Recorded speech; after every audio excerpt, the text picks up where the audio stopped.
Good morning, everybody, and thank you for choosing Fox 10 News on this Saturday morning. I'm Steve Alexander. Well, we're about to begin a new month, but some things don't really change very much. It seems like the heat, right? Exactly, yes. We're stuck in that summer-like pattern here on the Gulf Coast, so we're expecting that heat, that humidity, and also those afternoon showers and thunderstorms really coming into the picture. But for right now, let's go ahead and check in on the tropics so far for this morning, because we still have a hurricane out there. Hurricane Isaias right now in the middle of the Atlantic, just moving over the Bahamas, and is expected to make its way closer towards Florida, heading later on into this afternoon. So something to keep in mind, but right now those sustained winds 85 miles per hour, continuing on that movement northwest at 12 miles per hour. So it's slowing down just slightly, and that's going to mean increased rainfall, but also that storm surge that they're expecting on the eastern coast of Florida, expected to get up to 2 to 4 feet. But checking in on that track right now, still expected to keep that Category 1 hurricane strength by the time it skirts up just along the coast of the Florida Peninsula. So just keeping an eye on that. It is expected to get back down to that tropical storm strength by the time it heads up to Georgia, but those sustained winds expected to stay at that 85 miles per hour as it approaches closer towards Miami and Fort Lauderdale. Now, multiple areas already in warnings and watches within that, but checking out those models right now, most are in agreement of that track that it is continuing to take. Just a couple of them take them inland or even further east, but most are in agreement of that track just skirting along the coast. But checking in on those hurricane warnings and watches currently in those areas, just going to be in that way for the next coming days as they are expecting that hurricane to approach further. But let's go ahead and check in on other portions of the tropics so far for today. We currently do have a disturbance right now in the middle of the Atlantic. Over the next 48 hours, we're looking at 10% chances of development. And over the next 5 days, we're looking at 60%. But moving even further towards the west, we have yet another disturbance there, and that's going to be a tropical depression number 10. But checking in on the track on that, just expected to stay that tropical depression strength and turning into a remnant low by the time we get into tomorrow. But we're continuing to keep you updated on everything we have going on in the tropics. Right now, the Gulf of Mexico is staying quiet. But what's the weather looking like for the Gulf Coast today? I'll have a full look at that coming up soon.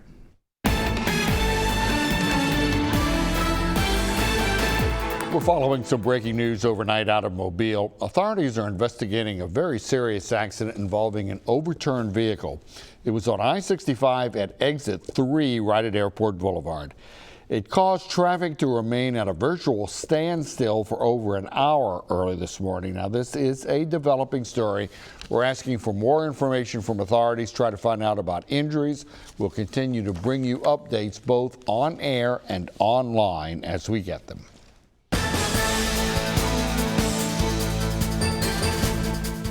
COVID-19 cases, of course, continue to rise across the country and here in Mobile. Meantime, health officials are cautiously optimistic, though, that a vaccine is on the horizon. Daryl Forges has the latest on that. Cases of the coronavirus continue to wreak havoc across the U.S. States like California, Florida, and Texas have now surpassed New York in the total number of cases since the pandemic started. President Trump taking to Twitter about the surge in cases, saying in part, quote, "We do much more testing than any other country in the world. If we had no testing or bad testing, we would show very few cases." This while Dr. Anthony Fauci was testifying before a House subcommittee. The increase in cases was due to a number of factors, one of which was that in the attempt to reopen, that in some situations states did not abide strictly by the guidelines that the task force and the White House had put out. Dr. Fauci and other health officials speaking on Capitol Hill about the federal response to the pandemic. We can get back without these unintended consequences, the face masks, the social distancing, the hand hygiene, staying smart about gatherings. One of the issues, a continued backlog in test results. Officials say there's improvement. This is not only about numbers. It is about getting the right test at the right time to the right person. While test results have been tough to come by for some Americans, Dr. Anthony Fauci still believes there is hope a vaccine will come soon. We feel cautiously optimistic that we will have a vaccine by the end of this year and as we go into 2021. I'm Daryl Forges reporting. Did a good job. And as a result of this, hospital intensive care units very busy across Alabama, including right here in Mobile. That's because, of course, COVID-19 cases continue to rise. Spring Hill Medical Center says its ICU is full, and it's been that way for a month.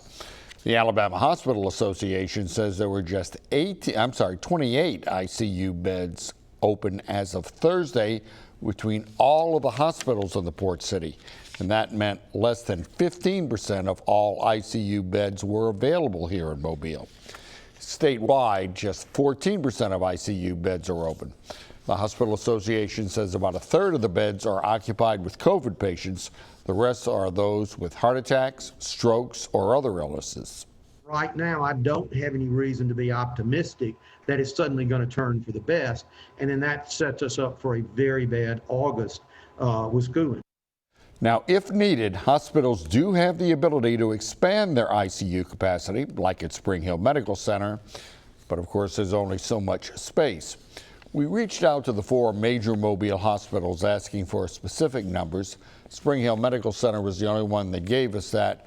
The rest did give us some statements from the hospitals. To read those, head to our website at fox10tv.com.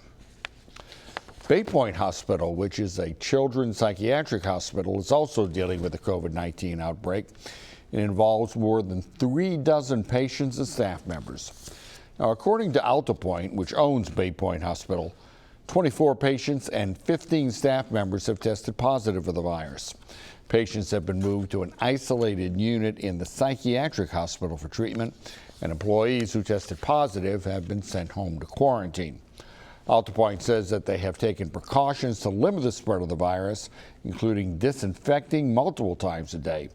They're also replacing HVAC filters more frequently and using UV light in the system to try to improve air quality. The hospital tells me that they do have enough staff to be able to handle their patients, though, without compromising care. Mobile County Health Department officials say Friday's report marking the second highest number of COVID cases added in one day. That report from the Mobile County Health Department shows 243 new cases were added. That was up from 206. The number of deaths are up as well. 4 more deaths reported. The department still did not report the number of hospitalizations, but says it will starting again on Monday. Now, as for whether the mandatory mask ordinance is working, Dr. Wendy Murphy said we're just now getting to the point where she thinks we'll be able to tell. But Dr. Murphy said what they have seen trending in the last 4 weeks is a steady decline in the percent positive laboratory tests. About 4 weeks ago, our percent positive laboratory tests jumped up again around the low 20s, 20, 21, 21.5, which was similar to percent positive way back in April. And that has gone down slightly, but steady for the past 4 weeks. So we hope that that trend will continue, and that may be an early sign that the mask ordinance is working. Dr. Murphy also said all hospitals in Mobile are maintaining capacity, but staffing is an issue because some of the healthcare workers are being quarantined. This week, we told you that 8 of 12 high schools in Mobile County have had COVID-19 cases among student athletes and coaches. Well, now we have numbers from the other side of Mobile Bay. Baldwin County school officials say the coronavirus has infected 14 students participating in summer athletic or extracurricular programs. Now here's the breakdown. 4 each from Daphne and Foley High Schools, 2 each from Spanish Fort and Robertsdale High Schools, and 1 each from Alberta and Orange Beach High Schools. School officials say they react to cases based on the individual situation. In some cases, the entire program is shut down for 14 days, has been the practice in Mobile County. In other cases, though, individuals or groups of people have been quarantined. Anthony Sampson, the Director of Prevention and Sciences for the school system, provided a statement reading in part, "We are committed to keeping with our promise to provide clean and safe facilities. We are equally committed to remaining transparent about the safety and well-being of students and employees." Now, we also contacted the independent Gulf Shores public school system. None of the student athletes there reported having COVID, according to authorities. Well, sending children to school any year is certainly a challenging thing, but especially so this year with the COVID-19 pandemic. If you're planning to send your children back to a brick and mortar school, you might be wondering, what can you do to help protect your children? Dr. Karen Landers is a district medical officer with the Alabama Department of Public Health. Landers says a lot of parents have been asking her about masks and how to get their children to wear them. She says one good idea is to practice with children on wearing a mask.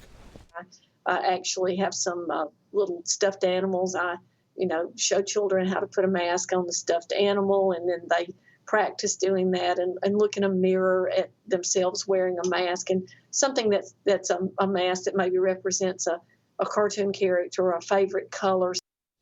And when asked if she thought the mask requirement is working, Dr. Landers said she thought we're starting to see a bit of a trend.